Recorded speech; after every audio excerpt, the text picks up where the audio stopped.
What's up mga idol? Good day sa inyong lahat. Nice. And today's feature, ang Suzuki Big Bikes price update this month of September 2024.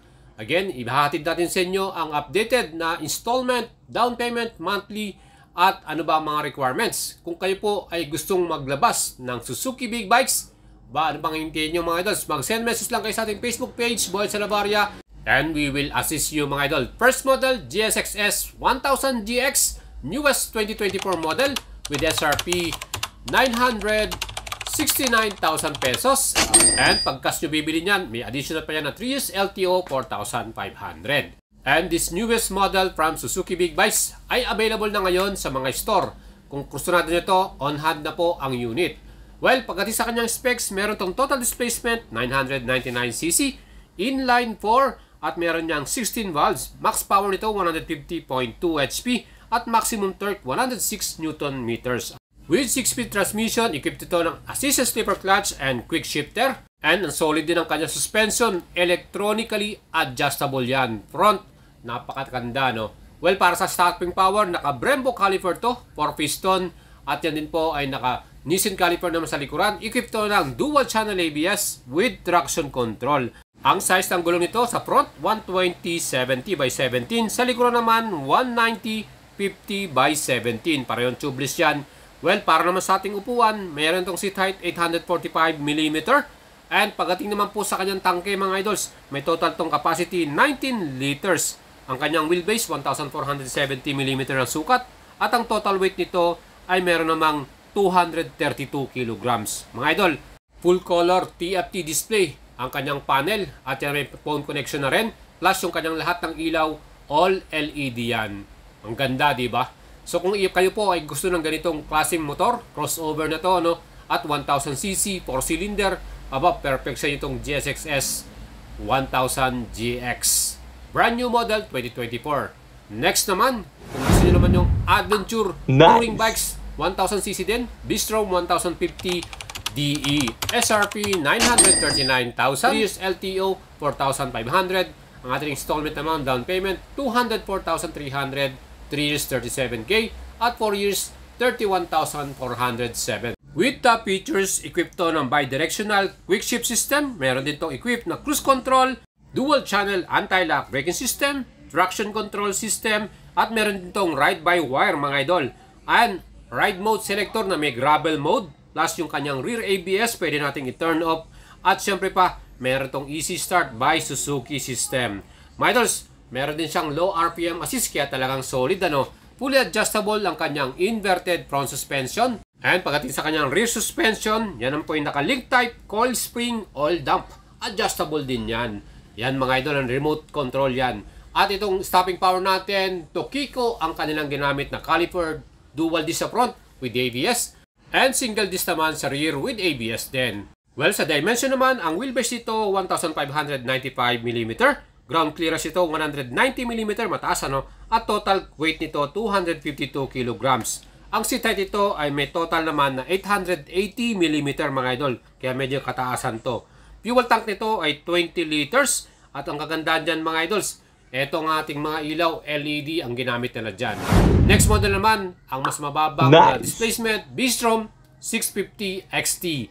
Ba mga idol, napaka-pogi rin ito, no? With SRP 599,000 pesos, 3 years LTO, additional pa yan for 5, and down payment natin dito 171,164. Monthly pay naman 3 years 18,000, 4 years 15,057 pesos. Available tong unit na to mga idols. Kung kursunado nyo yan, mag-apply na kayo. And engine displacement ito ay 645cc, liquid cool, 4-stroke, double overhead camshaft, 2-cylinder to, at yan po ay mayroong 6-speed manual. Again, ang kanya pong max power, 66.2 HP, at maximum torque, 58.3 Nm. Ang ating namang suspension, naka-conventional telescopic perks, monoshock sa likuran, dual disc sa front with ABS, at single disc sa likuran with ABS din. Well, ang ating pinaka-saddle dito talagang makapal yung foam at siguradong komportable ka, especially sa mga off-road rides. With seat height 835mm, ground clearance ito 170mm, at total weight 216 kilograms mga idol. Well, ang ating panel dito ay digital at analog combination. Ang kanyang ilaw, LED, yung mga signalize nito. And ang size ng gulong nito sa front ay 110/80 by 19 at sa likod naman 150/70 by 17. Aba mga idols, very iconic po yung kanyang pinaka front style, yung beak niya, no? Talagang perfect yan. Siyempre LED yung ating ilaw sa likuran, yung taillight. Meron na tayong grab rear with top box ready.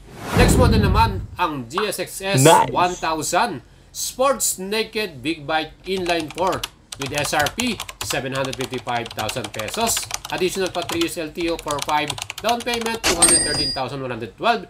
3 years 22,912 at 4 years 13,000 pesos. Mga idols, dalawang kulay ang available ngayon 2024, silver and red at metallic Triton blue.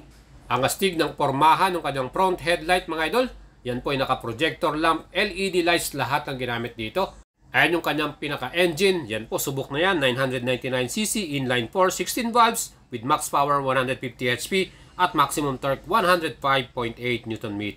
Para naman sa chassis ito, ang front suspension 43mm KYB inverted suspension at sa likod naman monoshock yan via swing arm at adjustable din. Well, para naman po sa ating stopping power, well, dual disc yung front ito, Brembo caliper naman ang ginamit, talagang solid ano, at equipped ng ABS or anti-lock braking system, same sa likuran, single disc with single caliper at ABS equipped din. Plus, ang ganda rin ng kanyang safety features with traction control. Mayroon pang mga level of traction yan na pwede nyong ilagay, ano? Depende sa preference mo yan. And ang ating GSX-S 1000, meron tong total seat height 810mm. Perfecto sa mga Filipino riders dahil kayang-kaya niyan. 19 liters ang fuel capacity nito at ang kanya namang fuel consumption 20 km per liter. Ang total weight naman nito ay 210 kilograms. At mga idol, meron tong equipped din na drive mode selector, ano, dahil full color TFT display ang kanyang panel. Again, ito po ay naka-ride-by-wire at meron ding clutch assist system. Napakaganda niyan. GSX-S 1000. Next naman, ang mas mababang displacement, GSX-8S. Sports Naked Big Bike Middleweight Category. SRP 585,000 pesos. At para naman sa ating installment, down payment 167,000, 3 years 17K, 4 years 14,728 pesos. Ang makina naman ito may displacement na 776cc ang total niyan. At ito may max power 83 HP, max torque 78 Nm, 8 valves yan, 2 cylinder at 270 degrees ang kanyang crankshaft. 6-speed din ang transmission. Fuel tank capacity nito ay may total naman na 14 liters mga idol. At ang kanyang curb weight total nito 202 kilograms. Aba mga idol, meron din tong ride-by-wire. Aba, matindi, no? Modern din to. Ang kanyang front suspension naka-inverted pa. At yung ating likuran monoshock. Plus yung ating stopping power dual disc sa front with ABS. At sa likuran single disc with ABS din. Ang kagandaan dito, equipped na rin to ng quick shifter mga idol. Kaya talagang solid to ha. And full color TFT display yung kanyang panel with 3 riding modes. Aba, napakaganda, no? Ang kanya namang seat height 810mm. Kayang-kaya nyo to mga idols kasi sinubukan natin to. Talagang lapat na lapat yung ating paa dito. Well, ang kanya namang wheelbase 1,465mm at ang kanyang fuel consumption 24 km per liter. Perfect yan pang daily service din natin.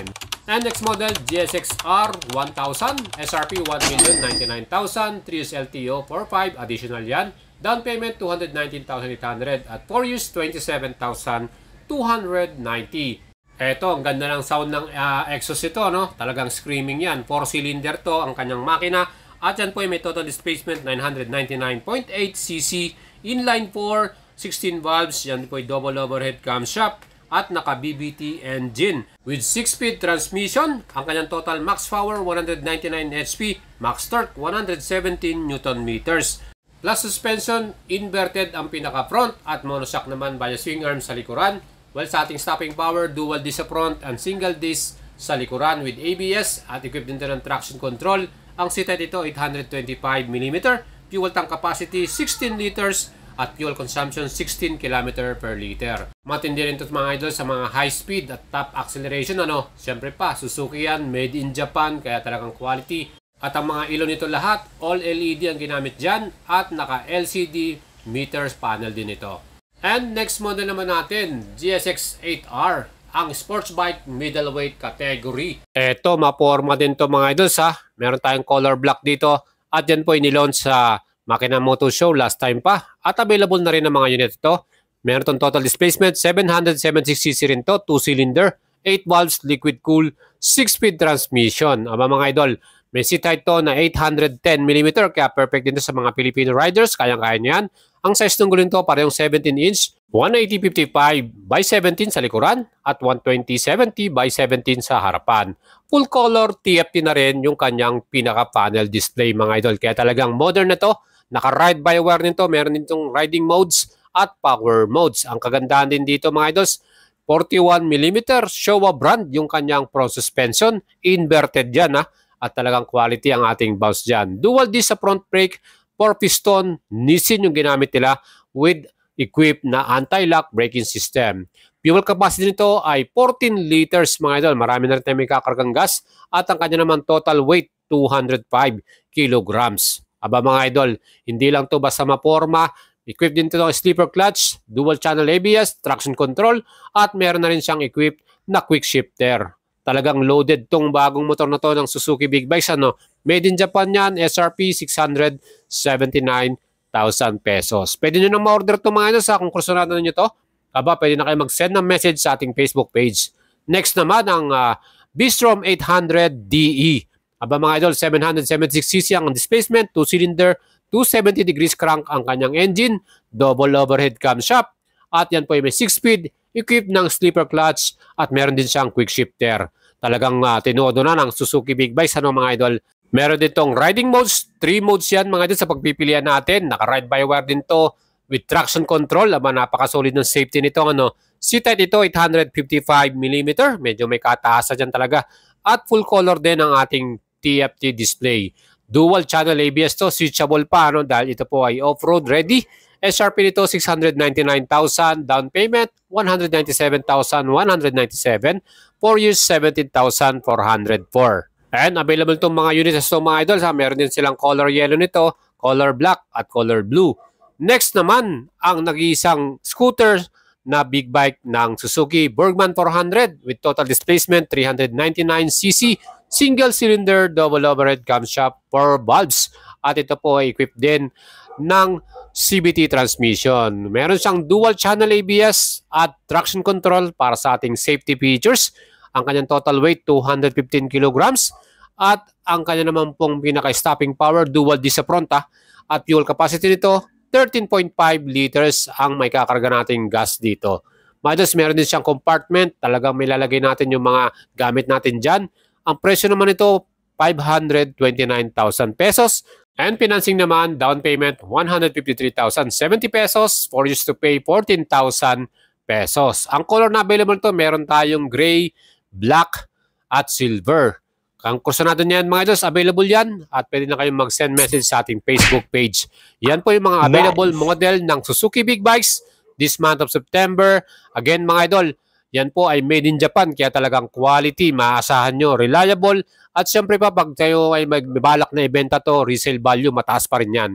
Again, huwag nyo kalimutang i-subscribe ang ating YouTube channel at follow nyo ako sa ating Facebook page, Boyet Salabarria. Salamat po sa ating mga sponsor, Premium Gears, Axor Helmet, MSK Sapartar, Power Tire, and Guanzon.